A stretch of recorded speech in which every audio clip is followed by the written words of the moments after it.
people that I've worked with rather than the film itself, if that makes any sense. Every day, I share stories from Hollywood's golden age, the moments that shaped legends. If you want to keep these memories alive with me, subscribe. It costs nothing, but it means everything.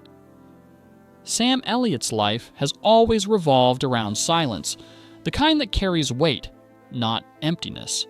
For over 60 years, his gravelly voice and steady gaze defined how America imagined the West: solid, true, unshakable. Yet behind that calm exterior simmered a quiet sorrow, not for himself, but for a world being sold piece by piece. One name cut deepest: Clint Eastwood.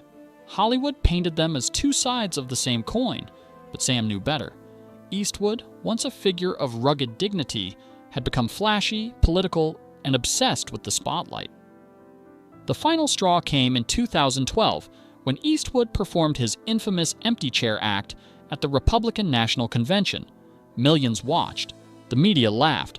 Sam, on a Texas set, simply stared, jaw tight. Clint had turned the cowboy's quiet honor into a circus.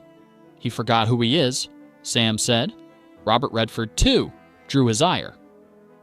Once a symbol of art and integrity, Redford's Sundance Film Festival became a playground for luxury and prestige.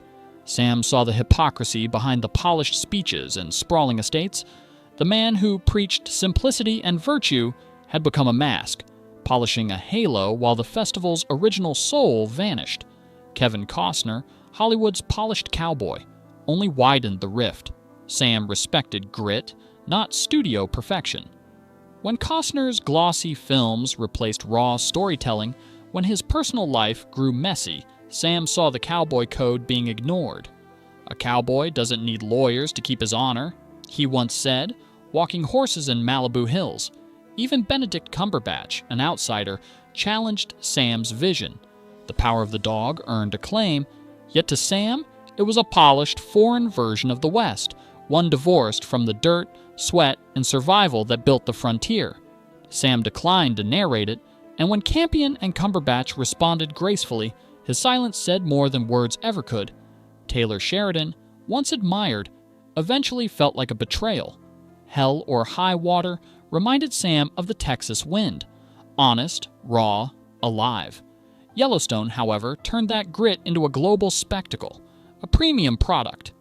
Sam saw the West transformed into a brand, polished and packaged for city audiences who'd never felt its dust.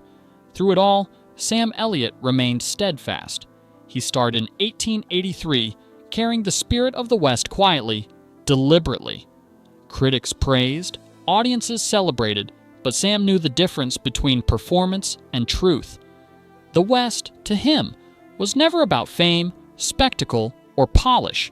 It was about honor, dignity, silence, and survival. He carries that code still, speaking softly but firmly through every glance, every action. The West isn't a story. It's a promise written in dust and sweat. And in a world that has too often broken that promise, Sam Elliott remains its quiet guardian.